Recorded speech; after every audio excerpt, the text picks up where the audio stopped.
सलाम, नमस्ते, सत श्री अकाल। मैं हूं रजा और आप देख रहे हैं रजाग्राफी के इंटरनेशनल प्राइम टाइम में आपका स्वागत है, जो कि रोज दोपहर 2:30 बजे भारतीय वक्त के मुताबिक आपके सामने आता है। मैं आपको बता दूं कि इस रिपोर्ट में हम दुनिया की सबसे बड़ी खबरें आसान और सिंपल ज़बान में कम से कम वक्त में आपको बताते हैं, जो आपको बताया नहीं जाता है। आपको बता दूं कि गोदी मीडिया आपसे जो छुपाता है, अपने चैनल पर हम वो सारी खबरें इसी तरह से अपडेट देते रहते हैं, अपलोड करते रहते हैं। लिहाजा आप हमारे चैनल को सब्सक्राइब कर लें अगर आपने हमारे चैनल को सब्सक्राइब नहीं किया है। दोस्तों, इस रिपोर्ट की सबसे बड़ी और सबसे पहली खबर ये है कि नए साल की शुरुआत हो चुकी है और अब ये खबर आई है कि जनवरी 20 के बाद 20 साल तक के लिए रशिया और ईरान के बीच में डील होने वाली है और सिक्योरिटी ऑफ फोर्सेस और सिक्योरिटी और डिफेंस को लेकर डील होने वाली है। ये खबर इसलिए इम्पोर्टेंट है क्योंकि अगर ये डील हो जाती है तो ईरान की ताकत डबल हो जाएगी। ईरान एक बार फिर से अमेरिका और इजराइल पर हावी हो जाएगा। बता दूं आपको कि रूस हमेशा से ईरान के सपोर्ट में रहा है, क्योंकि ईरान और रशिया का दुश्मन एक ही है, अमेरिका। ऐसे में रशिया अब खुलकर कह चुका है और ये खबर आई है कि S-400 के 2 यूनिट, बहुत बड़ी बात है, S-400 से तो अमेरिका एकदम बिलक जाता है, चिढ़ जाता है, बौखला जाता है। तुर्की ने जब S-400 लिया तो पागल हो गया अमेरिका।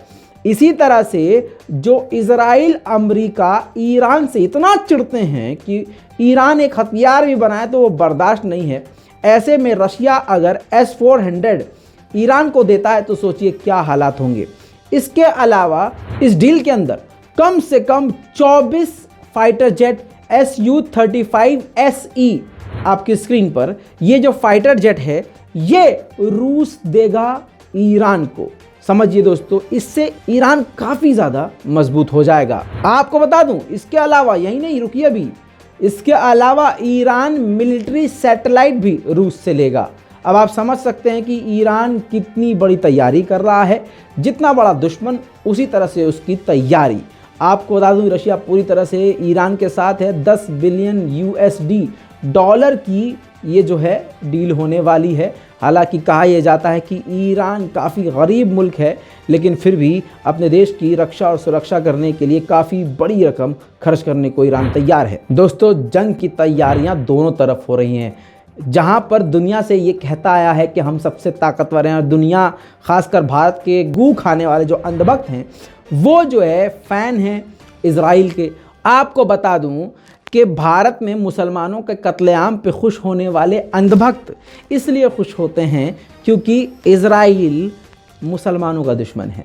लेकिन आपको बता दूं कि ईरान का खौफ अब ऐसा हो गया है कि ईरान के खौफ में $3 बिलियन की डील करी है इजराइल ने अमेरिका से। इस डील के अंदर 12 ट्रांसपोर्ट हेलीकॉप्टर और 2 फ्यूल टैंकर लेने वाला है। दोस्तों, इसी के साथ आपको बता दूं कि अपने 3 सैटेलाइट ईरान ने अंतरिक्ष में भेजे थे। मैंने आपको ये अपडेट भी दिया था। आपको बता दूं कि वो सैटेलाइट लॉन्च ईरान का फेल हो गया है। जी हाँ, आपको बता दूं कि फेल का मतलब ये नहीं कि वो एक्सप्लोड हो गया, फट गया, इधर उधर चला गया, नहीं। गया वो अंतरिक्ष में, लेकिन जो टारगेट था, जहां उसे पहुंचना था, वो वहां नहीं पहुंचा। तो एक्सपर्ट के मुताबिक ये सैटेलाइट लॉन्च फेल हो चुका है। ईरान के प्रेसिडेंट ने अमेरिका के खिलाफ बड़ा बयान दे दिया है। इब्राहिम रईसी ने कहा है कि इतिहास में अब तक सबसे ज़्यादा जो वीक है इस वक्त है अमेरिका। जी हाँ, कभी अमेरिका इतना कमज़ोर नहीं हुआ जितना इस वक्त कमज़ोर है। उन्होंने कहा कि अफगानिस्तान से तो निकल ही गया है अमेरिका, अब अमेरिका को सीरिया और इराक से भी निकलना चाहिए। आगे उन्होंने कहा कि हिजबुल्लाह और फिलिस्तीन के लड़ाकों यानी हमास और गाज़ा के जो लड़ाकू हैं, उनको एक दूसरे के साथ अल्लाह का भी साथ हासिल है। इसके अलावा ईरान के फॉरेन मिनिस्टर ने इजराइल की काफ़ी आलोचना करी है। आपको बता दूं कि सीधा सीधा ये कहा है ईरान ने कि गोलान हाइट में जो फंड अप्रूव किया है, जिस फंड के ज़रिए सीरिया के इलाके को कब्ज़ा करके वहाँ पर यहूदियों के बसाने का प्लान बनाया है, उसको पूरी तरह से खंडित किया है और कहा है कि ये गलत है। इजराइल को ये काम नहीं करना चाहिए और इजराइल कोई मुल्क नहीं है। और इजराइल जिस तरह से लगातार अपने पैर आगे की तरफ फैला रहा है और दूसरे के मुल्क और बॉर्डर पर ज़मीन पर कब्जा कर रहा है, ये बेहद गलत है, ये इंटरनेशनल लॉ का उल्लंघन है। इजराइल के फॉरेन मिनिस्टर ने बौखलाहट में एक बड़ी बात कह दी है और वो बात यह है, क्योंकि पहले तो इजराइल ने सारे हथियार दिखाए, पूरी ताकत ईरान को दिखाई, खूब ताकत दिखाई, फाइटर जेट दिखाए, लड़ाकू विमान दिखाए, परमाणु बॉम्बर दिखाए, आयरन डोम दिखाया, सब कुछ दिखाया। तो ईरान ने बीच में बयान दिया था कि 12 मिनट लगेंगे इजराइल से ईरान पर रॉकेट गिरने में और हमारे रॉकेट 1 से 1.5 मिनट में इजराइल पर गिर जाएंगे और हम तो उल्टा इजराइल के न्यूक्लियर फैसिलिटी को तबाह कर सकते हैं। वो सारा मैं कवर कर चुका हूँ, वो पिछली रिपोर्ट्स में आपको दिखा चुका हूँ।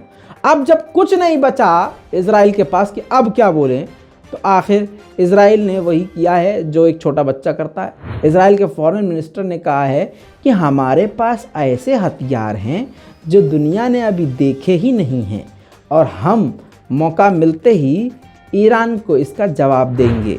दोस्तों, अगली खबर आपको बता दूं, पाकिस्तान से। पाकिस्तान ने दावा किया है कि चाइना पाकिस्तान इकोनॉमिक कॉरिडोर यानी CPEC जो है उसको टारगेट कर रहे हैं अफगानिस्तान के आतंकी ग्रुप और TTP तहरीक तालिबान पाकिस्तान। ये तहरीक तालिबान पाकिस्तान के लिए एक बड़ी मुसीबत, एक बवासीर की तरह हो गया है जो ख़त्म ही नहीं हो रहा है। मुसीबत ये हो गई है कि TTP ने पाकिस्तान में ही गदर मचा रखी है और तो और अब CPEC पर अटैक कर रहा है। वहीं पर आपको बता दूं कि पाकिस्तानियों का यही कहना है कि भाई इसमें इंडियन रॉ का हाथ है और भारत के, मतलब वहाँ बकरी मरे तो भैया पाकिस्तान में तो भारत का नाम आता है और भारत में कुत्ता मर जाता, तो यहाँ से भी इल्ज़ाम पाकिस्तान पे लगता है। लेकिन हकीकत भाई कुछ और है। टेररिस्ट किधर हैं वो आप सारी दुनिया जानती है। हालांकि अलग बात यह है कि टेररिस्ट वाले काम इस वक्त भारत में भी भाजपा की सरकार में रहने वाले लोग भी कर रहे हैं और हिंदुत्व के नाम पे खुलेआम मुसलमानों को मारने की बात कर रहे हैं। टेररिस्ट अगर उनके लोगों में मौजूद है तो भाई हमारे यहाँ भी मौजूद है, ऐसी कोई बड़ी बात नहीं है। आगे बढ़ते हैं दोस्तों, पाकिस्तान और तालिबान के बीच में एकदम ऐसे वाली हालत हो गई है, बिल्कुल आर पार वाली। मतलब गोलियाँ चल रही हैं, बंदूकें चल रही हैं, तोप चल रही हैं। मैं पिछले रिपोर्ट्स में वो प्रूफ भी दे चुका हूँ, क्योंकि बहुत सारे पाकिस्तान में मौजूद इमरान खान के पुजारी एकदम आँख बंद करके भरोसा करने वाले, वो लड़ते हैं ज़बरदस्ती, रज़ा भाई आपने ये बात गलत बोली है, मेरे भाई हवा में बात मत करो। तुम्हारी ही मीडिया जो बताती है वो खुद तुम पहले देख लिया करो, या फिर ये कहो कि हमारे यहाँ भी जैसे आपके यहाँ गोदी मीडिया है तो हमारे यहाँ इमरान मीडिया है, वो नहीं बोलोगे आप। देखो पाकिस्तानियों, सही बात एक्सेप्ट किया करो। मैं जिन लोगों को जानता हूँ जो हमारे चैनल को देखते हैं, अक्सर वो जेन्युइन बात बोलते हैं, लेकिन अभी पता नहीं हाल में ही जब से तालिबान ने उल्टा पाकिस्तान को निशाना बनाना शुरू किया है, तब से ये बेचारे दिमागी संतुलन खो चुके हैं, मान ही नहीं रहे इस बात को। अब एक और प्रूफ दिखा देता हूँ। तालिबान बॉर्डर को नहीं मान रहा है, लगातार धमकी दे रहा है। अब पाक आर्मी दोबारा से हिम्मत करके जाती है कि भैया हम तार लगा देंगे, बॉर्डर पे तार लगा देंगे। तो हुआ ये कि जब पाकिस्तानी आर्मी यहाँ पहुंची तो तालिबान भिड़ गया, और तालिबानी ऐसा भिड़े, गाली गलौच हो गई, तू मैं हो गई। तो पाक आर्मी अपने हथियार और सामान वहीं छोड़ के वापस चले गए। देखिए वीडियो।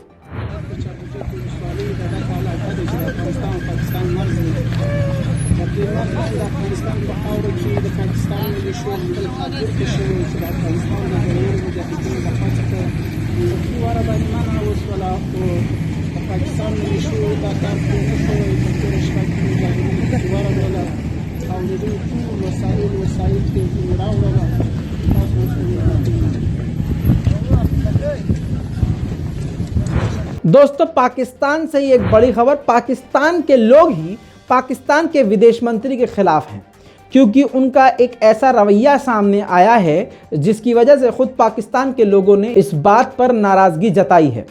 आपको आसान भाषा में बता दूं कि हुआ क्या है। पाकिस्तान के फॉरेन मिनिस्टर शाह महमूद कुरैशी ने सऊदी के एम्बेसडर जो पाकिस्तान में हैं उनसे मुलाकात करी और उनके सामने कुर्सी पर यानी सोफे पर अकड़ के बैठे। अब आपकी नज़र में वो सही है या गलत, मैं अपनी राय नहीं दूंगा, लेकिन वो अकड़ के बैठे और उनके अकड़ के बैठने की वो तस्वीर, टांग पे टांग धर के बैठने की तस्वीर सोशल मीडिया पे जैसे ही वायरल हुई, लोगों का गुस्सा फूट गया। देखिए।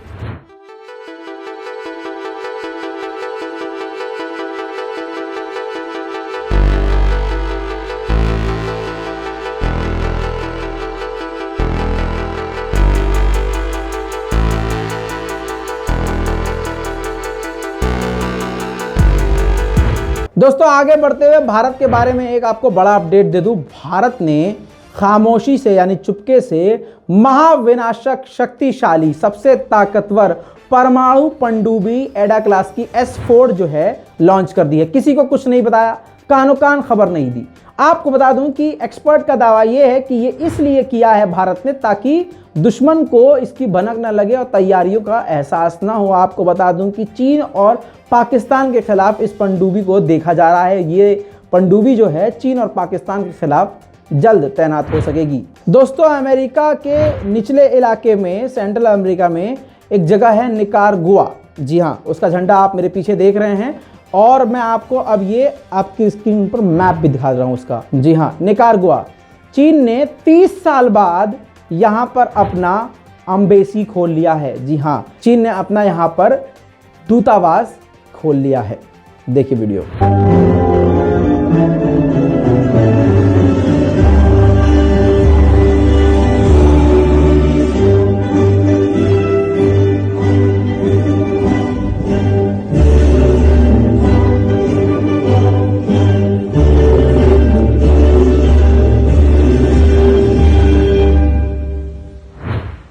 दोस्तों अमेरिका ने जानकारी दी है कि यूएस नेवी ने अरेबियन सागर में एक शिप पकड़ी है जिसमें ईरानी शिप है वो और ईरानी क्रू है उसके अंदर, जो कि चरस स्मैक गांजा हीरोइन लेके जा रहे थे, जिसमें बताया गया $4 मिलियन की चरस हीरोइन वो भाई साहब लेके जा रहे थे। कमाल है भाई, ईरान बड़ी तेज तरक्की कर रहा भाई।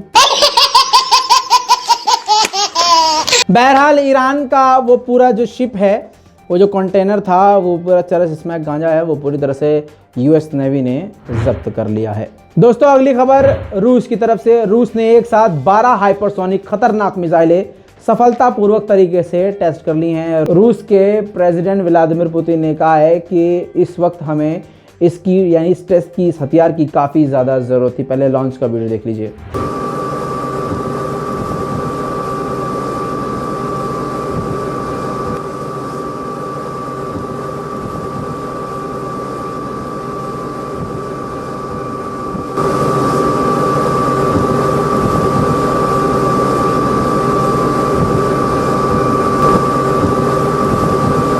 आपको बता दूं कि ये आवाज़ से 9 गुना तेज़ चलने वाली मिसाइल है, रॉकेट है। आप इस बात से अंदाज़ा लगा लीजिए कि कहा जाता है कि इस एक रॉकेट से अमेरिका के एक शहर को पूरी तरह से तबाह किया जा सकता है।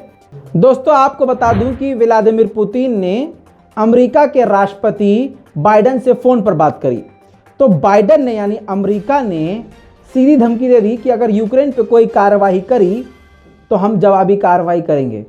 तो इस पर व्लादिमीर पुतिन ने कहा कि अगर हमारी कार्रवाई पर, हमारे कुछ भी करने से अगर अमेरिका ने कुछ भी किया तो मॉस्को यानी रूस पूरी तरह से वाशिंगटन से रिश्ता पूरी तरह से ख़त्म कर देगा और हम जवाबी कार्रवाई ज़रूर करेंगे। यानी सीधी सीधी चुनौती भारी पड़ गई है। जहां पर जो है मतलब पुतिन को धमका रहे थे, वहीं पर उल्टा व्लादिमीर पुतिन ने अमेरिका को हड़का दिया कि भाई साहब ज़्यादा मत उछलो, हमारा दिमाग घूम गया तो उल्टा हम कर देंगे कार्रवाई।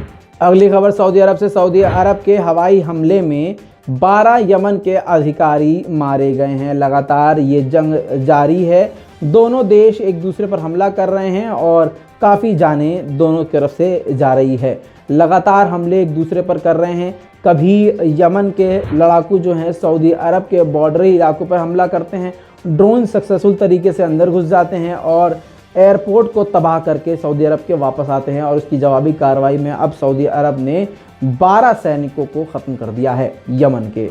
दोस्तों अब मैं आपको इजराइल की तरफ ले चलता हूँ। अचानक कल जो है एक खबर सामने आई कि गाज़ा की तरफ से इजराइल तेल अवीव 2 मिसाइल मार दिए। अब भाई हमारी, मैंने कहा लो हो गया अब बर्बाद। अब एक दिन छुट्टी करी थी न्यू ईयर पे, चलो सुकून से सोएंगे मनहूस मारे। अब ये जंग शुरू हो गई, फिर से 24-24 घंटे रिपोर्टिंग करो, 10 मिनट भी ना सो। अब ये देख ही रहा था और रिपोर्ट में आ ही रही थी तो पता ये चला, मतलब एक ये भी था कि तेल अवीव पर वाह तेल अवीव पर गाजा ने 2 रॉकेट मार दिए। इतनी हिम्मत हुआ ये, तो 10 मिनट बाद पता चला कि गाजा का बयान आया कि नहीं नहीं, ये बिजली की गलती थी, हमारी इसमें कोई गलती नहीं थी, ये अनइंटेंशनली अटैक था। पहले वो वीडियो देख लीजिए।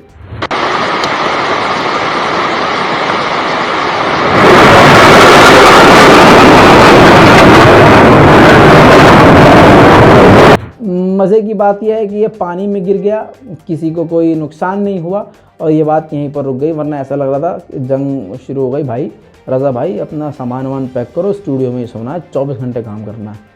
अल्लाह का शुक्र है बच गए। दोस्तों अगली खबर तुर्की से। तुर्की के डिफेंस मिनिस्टर ने एक जानकारी दुनिया के सामने रखी। उन्होंने कहा है कि हम 7 से 8 युद्धपोत नए बनाने जा रहे हैं जो खुद तुर्की के अंदर ही बनाए जाएंगे, तुर्की की ही कंपनी के द्वारा। तुर्की लगातार अपने हथियारों में वृद्धि कर रहा है, तुर्की लगातार अपनी ताकत को बढ़ाने पर ध्यान दे रहा है। दोस्तों इस पूरी रिपोर्ट पर आपकी क्या राय है? अपनी राय कमेंट में लिखिए, रिपोर्ट को शेयर कीजिए। मैं हूं रज़ा और आप देख रहे हैं रज़ाग्राफी। जय हिंद।